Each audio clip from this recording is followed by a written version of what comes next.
Hey guys, we're just kicking off a 21-day Daniel fast today, so I thought I would video just one of my slow cooker dishes that I find is a great template, focusing on green lentils. And so on the Daniel fast, we are looking at just nothing but fruit and veg and keeping it very plain. Maybe spices and a few herbs are great for seasoning your food, so it's not bland and boring, but you can do bland and boring as well. So I'm just going to show you this easy one. I, of course, focus a lot with my Thermomix. Some of you may not have a Thermomix, but it's a great investment to go out and get a slow cooker because they're not very expensive. And I've had this beauty for now, must be over 10 years, and it keeps on keeping on. So I use that in partnership with my Thermomix. And I find that if I'm not doing small batches, which I can do slow cooking in the Thermomix, I can use my slow cooker because I can do a good 6. Yeah, I think this is a 5 or 6 litre one. So what I'm going to begin with, I'll put the link to this recipe because it is something that I've just modified, and I do this and it's different every single time. So I'll give you my quantities and you could halve them if it's not, it's just eating for one and it's going to be too much food. But of course this can be frozen as well. So while I'm not a big proponent of reheating, I prefer to cook fresh. It's great to have something in the freezer that you can just pull when you need to. So I've just got, there's 2 or 3 onions there and some garlic that I just grated up in my Thermi. Now if you're going to do some manual work in your Thermomix, it's I'll do that here now and show you. It's just about getting your pieces chopped. I had my onions cut in quarters. These are also going in, so I'm just going to show you. We can just looking at a roundabout. Hope you can see that. Speed 4 or 5.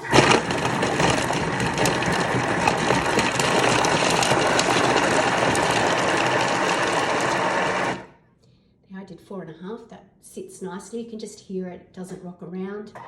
For around about 6, 7, 8 seconds, and you've got your nice grate there. So all my prep work's been done and it's ready to go. So the onion, garlic in there. I've also got some ginger paste, which you could have grated up into your onion as well. Now I've got that on. I started it up. I generally just put the onion in while I'm fiddling because that can start to even begin to do its cook. All right, so this is basic model. I've got around 3 cups of green lentils. Now they've been soaked. I sometimes soak them. They might be even a day or 2 being soaked. And then I can freeze them like that. So if you do a big batch and then you freeze them, they're ready to go. I've just let them defrost this morning. So there's 3 cups. So I generally do about the same, 3 cups to 3 cups of veggies. Now that would work out roughly 3 cups in there without being particular. Now this recipe does traditionally put in some walnuts. So would have been a couple of cups of walnuts, which I'd much prefer to use vegetable in this fast than loads of nuts. And it's also much cheaper because I've got my carrots at a good price. So I give that a bit of a mix around. Now we want some stock paste. So this is our vegetable stock paste made in the Thermomix, which is just vegetables, herbs, and some salt. So you can't get more whole food than that, and I say having a Thermomix is just worth it for that one thing that I make loads of, is the stock paste. Probably 2 tablespoons, you could even do 3. Now at the end of the day you're going to taste this and see what you'd like to add, because I always do just put finishing touches on it. And this is I don't think I'm going to pronounce it right, but it's called lentil friesen young, something like that. and it's actually using pomegranate molasses, which I love and I've used, but I'm not going to use in this case because we're going to be doing everything sugar-free. And I may still use, I've got the pomegranate, may still put the arils through it at the end. So it'll be just a matter of adjusting to your taste. Now, of course, our spices will do a good job of adding some flavour. So I'm just going to add a tablespoon of cumin. I like it with a bit of bite and spice. So I'm going to use some sweet paprika, tablespoon of sweet paprika, and then we're going to go with some coriander powder. You could keep this as simple or as fancy as you want. A bit of cinnamon. I'll do about a teaspoon or so of cinnamon.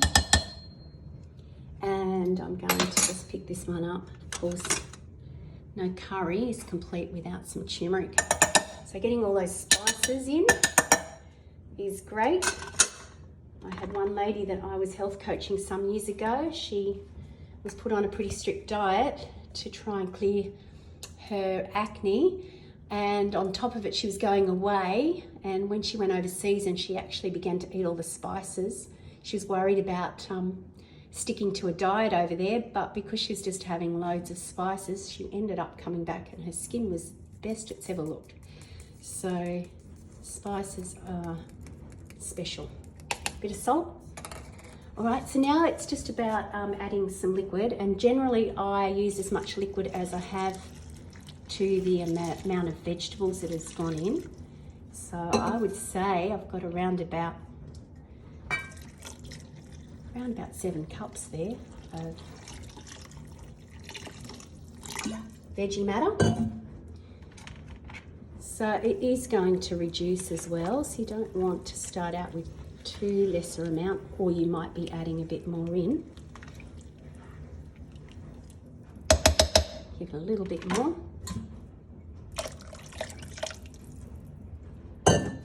All right, so I'm just going to put that on low and slow for around about, probably be 5 hours. This is going to be ready for tea.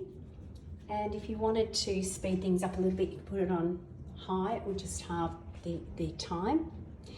And now, as I say, it's just a template. You can throw in some rice, you can throw in quinoa.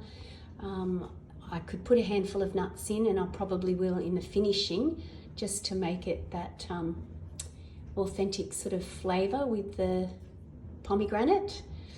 And I could even, sometimes I've added buckwheat. If I've got something left over in the fridge, it just gets thrown in here.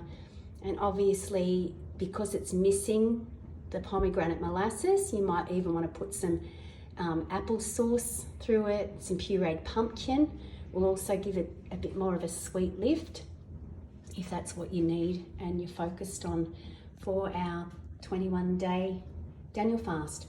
So I'm going to be giving a few more great recipes over the next couple of weeks. So if you stay tuned, if you are interested in joining us, it's not too late, so just send me a message. And I'm excited to meet with our group tonight. We've got a load of things to talk about. Fasting is such a blessing. It really can change things, transform one's health. And I'm going to share a little bit about the benefits and the why and how of fasting tonight. So I look forward to speaking to my great group that I'm going to meet with. Have a great day, and if you haven't already, get out your slow cookers, dust them off and get them ready for use. See you guys.